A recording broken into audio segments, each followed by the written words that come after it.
Hello, this is Pearls of Wisdom with Gail Hamilton. And today's topic is the 3 R's, as in rights, respect, and responsibility. Have you ever had somebody step on your rights? Have you ever had somebody disrespect you? Or have you ever had someone not be responsible for their actions and or behaviors? I don't know about you, but I have, and it's not a pretty feeling. I have a degree in psychology and counseling, and it kind of drives me nuts when people step on my rights, or they don't respect me, or they don't take responsibility for their actions. So I thought it would be a really good topic to address this because a lot of people don't get it.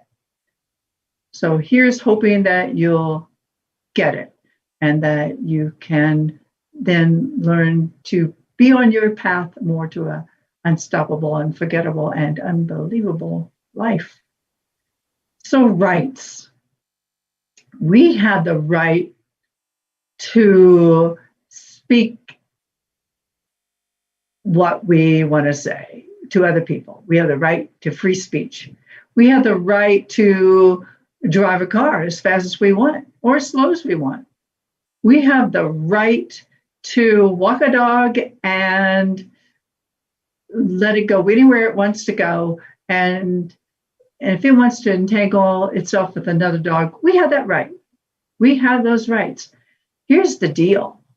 When our rights affect another person's rights, then we don't have that right anymore. I like to equate it with like mats. If we were standing on 2 separate mats on the floor, and all is well as good when we keep our mats separate. And today I have brought, these are our mats, little Post-it notes, because we can't on Zoom do the standing on mat thing. So these are our mats. When I stand on this mat and you stand on that mat, and we are separate entities on our mats, then all is well. But the second that my mat is on top of your mat, it's not a good thing. I have now invaded your space, the rights. I don't have the right to be on your mat. Even with permission, it's not a good thing for me to stand on your mat. Much less some people, not only do they stand like on the little corner here of the mat, they might stand like that, or like this, or all the way over on top of your mat. And then you're going to feel not heard, not valued, or anything else. Even though I say, I have the right. No, you don't. You do not have the right to step on the other person's mat. Which leads me to respect. If we were respecting one another, honoring each other, then there'd be no way that I would step on this mat. If I respect you, I'm gonna stay over here where I belong. So then there's respect. And I had more I was going to say about that, but it's leaving my brain at the moment. And then there's responsibility. If I were responsible for myself and my actions, then I would stay over here and I would acknowledge what I was doing. I would respect you. I would say, oh, I just spoke and devalued you. I said something not nice. If I were responsible, I would be owning that. And you'd say what you would say back to that. If I were being responsible, I would not drive 100 miles per hour in a 20 mile per hour zone. I'd be responsible for that. And then if I were walking my dog, I certainly would say, oh, my dog just entangled with yours. I'd take ownership of what I did. None of us are always over here on our separate mats all the time. Oftentimes we do inadvertently step on the other person's mat.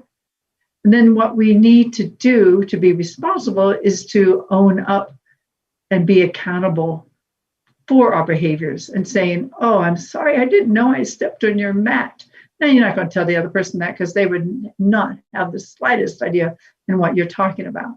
But you would say something like, oh, I'm sorry for what I just said. Or if the policeman came over to you and said, did you know you were going 100 miles per hour in that 20 mile per hour zone? You go, oh, yes. A responsible person acknowledges what they just did.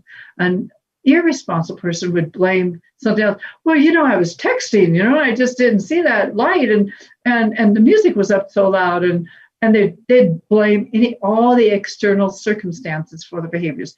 And you see it all the time on TV and with people. They blame. When you're blaming, you are not taking responsibility for yourself or with others. I wanted to give you a quote that I saw once on a poster. Well, I didn't see it, I'm blind, but it was described to me. And this poster had lots of different colored butterflies on it, all different shapes and all different sizes and all different species. And at the bottom of the poster, it says, diversity creates dimension in our world. So that goes with rights and respect. Respecting is where I wanted to put that under, because if we were respecting one another, we would respect each other with our diversities and our differences. And it's okay for me to have different colored hair and eyes and to be a senior and to be a woman with a disability. And that's what brings my characteristics to the table, just as well as it is good for you to bring all your different characteristics to the table. And when we're respecting one another, we are acknowledging that we are different, yet the same, and to be valued. So I wanted to make sure I got that in there because I forgot it a while ago. I knew I forgot something. Anyway, so respect, responsibility, and rights. I'd like to challenge you this week because we all have issues with this here and there because we're humans. And as humans, we step ourselves on top of somebody else's mat every once in a while. So look at what rights you have. And maybe are you infringing your rights on somebody else inadvertently? Or how about respect? Are you respecting everybody with love and with kindness and with oneness? And what about your responsibility? Are you taking ownership? And when you mess up, are you saying, oh, I messed up? So look at those. And I challenge you to see if you are doing any one of those three things. And I'm going to leave you with, as always, if you change the way you see, you will change the way you live.